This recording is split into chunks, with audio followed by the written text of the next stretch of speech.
Radio Publique Africaine.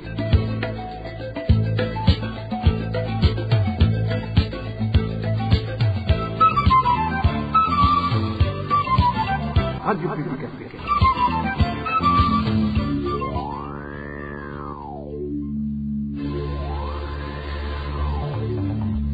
C'est le moment de suivre le journal parlé en français. À la présentation, Josiane Mouzaneza. Au sommaire de cette édition, l'UNICEF, toujours inquiété par la situation humanitaire des Congolais réfugiés au Burundi, fait pour la plupart d'enfants ces réfugiés manqueraient de tous les besoins fondamentaux.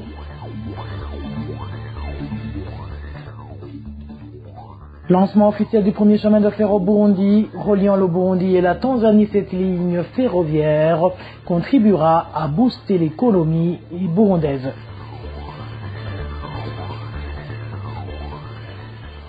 La récente hausse des prix des boissons Braroudi n'a pas eu d'effet escompté. En effet, au moment où plus d'un pensaient être servis à volonté, ces boissons ont plutôt déserté les débits des boutiques au grand désarroi des consommateurs. Voilà pour les grandes articulations. Bien le bonsoir chez vous, mesdames et messieurs. Tout de suite, le développement de ces titres.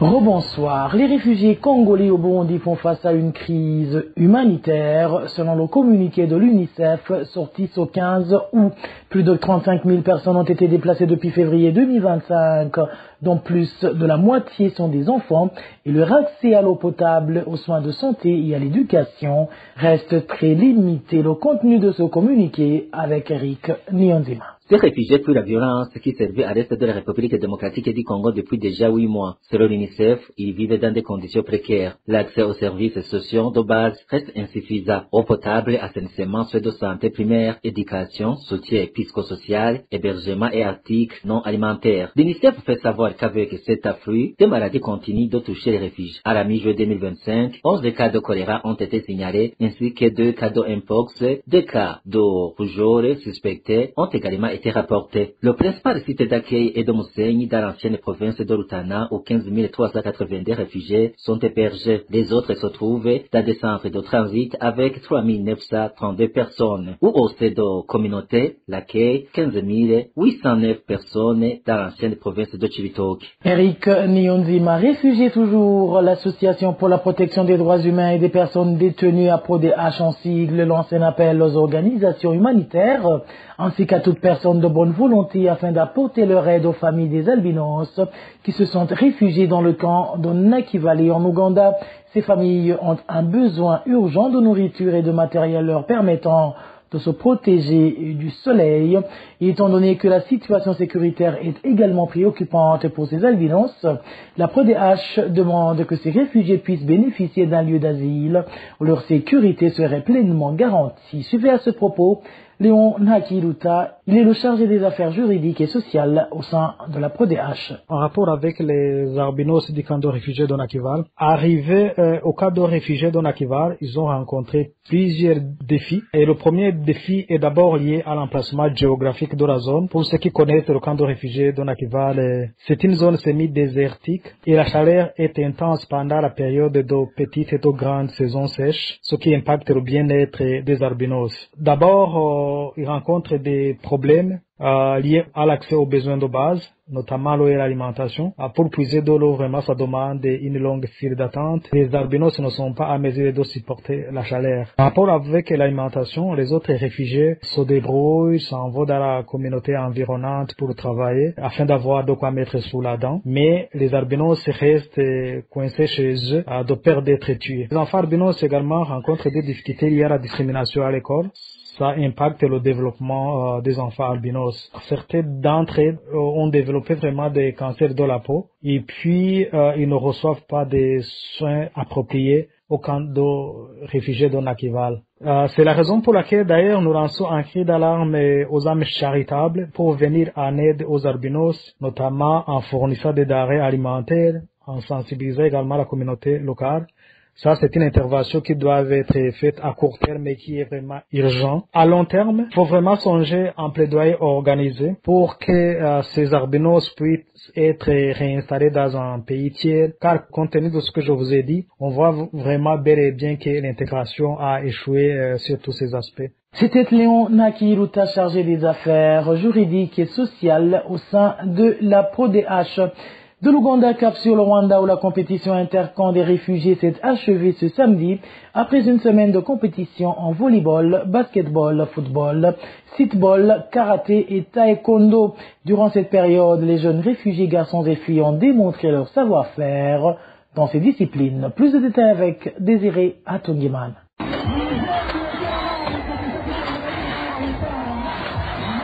C'était l'ambiance qui régnait sur le terrain de football de Mahama lors du dernier match de cette compétition intercamp entre Mahama et Nyabiheke. Le stade était plein à craquer. Après quelques minutes du match, une pluie intense qui s'est abattue sur Mahama n'a pas du tout empêché à cette foule nombreuse de suivre son match. La formation de Mahama a ouvert le score à la première mi-temps. Les joueurs de Mahama étaient d'un niveau supérieur, mais n'ont pas parvenu à marquer un autre but à cause de l'état du terrain qui ne permettait pas aux 22 acteurs de pratiquer leur football. Le score est resté inchangé et Mahama a soulevé le trophée de cette troisième édition. Après ce match, un des joueurs de Mahama, Ndaisenga Isavaran, a indiqué à la RPA qu'il est hyper content de cette victoire tout en précisant l'intérêt du sport pour les jeunes réfugiés. C'est la joie. Tu l'as vu toi-même. Les fans sont très contents et nos cœurs sont remplis de joie grâce à cette coupe que nous venons de gagner. Le sport nous aide à éviter le vagabondage et les drogues. Le sport nous occupe. Dans d'autres disciplines, au basketball masculin, la coupe a été remportée par Nyabiheke qui a battu Kigeme par 71 points à 62 et chez les filles, Mahama 2 a battu Mahama 1. Au volleyball, les deux coupes ont pris la direction du sud du Rwanda. Chez les garçons, Mugomboa s'est imposé face à Mahama par 3-7 à 1 et du côté féminin, Mugombwa a également battu Mahama. Au streetball, Mahama a battu Mugombwa par 34 points à 33. Aux arts martiaux, les deux coupes de karaté et de taekwondo ont été gagnées par le camp de Kiziba. Comme l'an passé, le camp de Mahama s'est distingué dans plusieurs disciplines. Après cette compétition, le représentant des réfugiés de Mahama, Jean Bosco Kwibishatse, a indiqué à l'RPA le secret de leur réussite. Nos jeunes ont déjà compris que même s'ils sont dans des conditions difficiles, qu'ils doivent garder espoir. Souvent quand ils ont le temps, ils s'entraînent correctement. Aujourd'hui, ces entraînements nous ont conduits à des victoires dans différents volets. Le représentant du ministère ayant chargé les réfugiés, Mugabe Innocent, coordinateur des projets dans son ministère, a prodigué des conseils aux jeunes réfugiés dans son discours de clôture des activités. Il a émis un souhait de voir bientôt la plupart de ces jeunes dans des équipes professionnelles. Aujourd'hui, le sport est un moyen sûr de générer les revenus et non seulement un moyen de se maintenir en bonne santé. Je pense que les personnes qui sont ici, elles sont d'accord avec moi que les sportifs sont parmi les gens les mieux payés. Je vous encourage et je demande aux joueurs de redoubler d'efforts tout en espérant voir l'année prochaine nombreux parmi vous dans des équipes qui vous aideront à changer de statut. Cette année, cette camp et les réfugiés de la ville de Kigali ont pris part à cette compétition. Il s'agit du camp de Kigeme dans le district de Nyamagabe, Mugombwa de Gisagara et Temgashora à Bugesera, Kiziba dans le district de Karongi, le camp de Nyabiheke dans le district de Gatsibo, Nhamira de Rubavu et Mahama du district de Kirehe. L'arrestation du commissaire Moïse Arakaza, surnommé Nyega, accusé de malversation dans la gestion du carburant, est une bonne chose, mais compte tenu des autres abus dont il est accusé à l'encontre de la population, il devrait également en répondre. Déclaration de Hamisi Nsengiyumva, représentant de la jeunesse burundaise patriote regroupée au sein de l'organisation IC Rapide Seruka dans la région des Grands Lacs.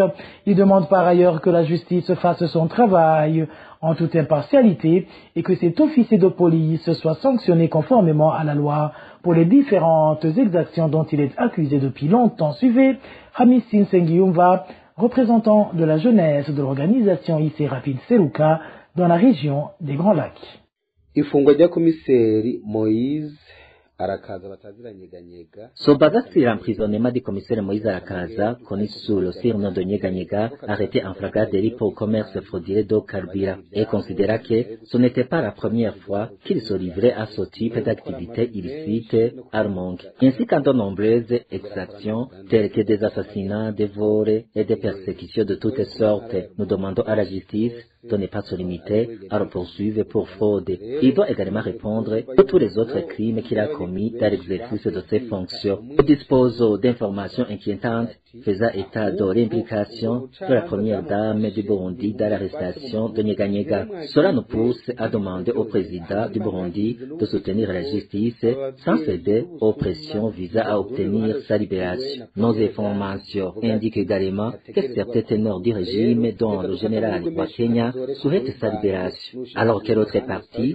soutenue par l'épouse du président, souhaite qu'il reste en prison. Nous espérons qu'aucune influence ne viendra entraver le cours de la justice et insistons pour que Nyeganyega soit poursuivi pour l'ensemble des crimes qu'il a commis.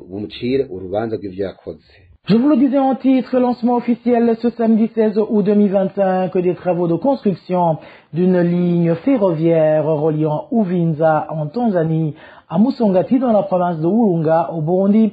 À cette occasion, le Premier ministre du Burundi a souligné que ce projet représente un atout stratégique majeur pour le développement des échanges commerciaux et le renforcement de la coopération économique entre les deux pays. Les détails avec David-Claude Mbananayo.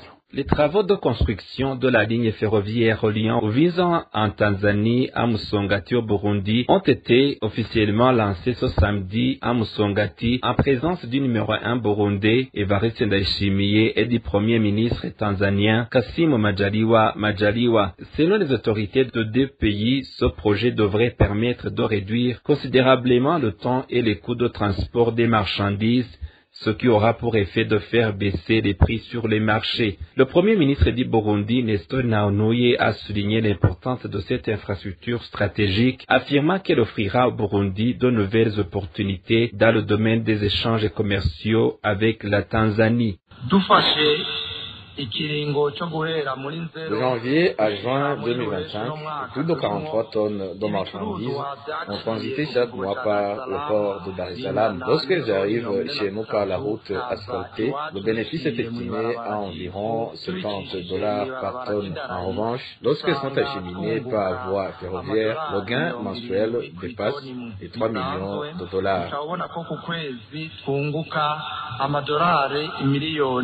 D'une longueur de 282 km, la ligne partira d'Uvinza en Tanzanie pour atteindre Musongati au Burundi. Le projet, estimé à plus de $2 milliards américains, sera financé en grande partie par la Banque africaine de développement. La durée des travaux est fixée à 6 ans. David-Claude Mbananayo, la commune Gishubi dans la province Gitega connaît une pénurie sévère de boissons produites par la Braroudi. Les habitants de cette commune indiquent qu'ils s'attendaient à en trouver en abondance après la récente hausse des prix décidée par la Braroudi, mais qu'au contraire, la rareté s'est encore aggravée. Balthazar Mivuro pour plus de détails. Cela fait plus de 2 mois qu'une pénurie de boissons produites par la Braroudi persiste en commune de Gishubi de la province Gitega. Selon notre source, lorsqu'ils arrivaient que des bières comme la Mouster ou la Primus soient disponibles et se vendaient à un prix exorbitant par bouteille. De plus, même ces boissons vendues à des prix excessifs ont commencé à disparaître dès que les prix officiels ont été augmentés. Dans les zones de Butezi, Wuradza et Mahonda, il est impossible de trouver une boisson de la Braroudi depuis plusieurs jours. On s'était déjà habitué à acheter la Primus à 6 000 francs burundais et l'Amstel entre 7 et 8 000 francs burundais, mais depuis la récente hausse des prix, il n'y a plus aucune boisson. Pour les habitants de Gishubi, ces boissons auraient dû être disponibles avant que leur prix ne soit relevé. Et chose étonnante, à la radio et sur les réseaux sociaux, on a vu que la Braroudi avait fixé de nouveaux prix. Mais cela ne change rien. Ils ne font qu'augmenter les tarifs. On n'attend plus grand-chose de ce gouvernement. Nous demandons seulement que les boissons de la Braroudi soient disponibles.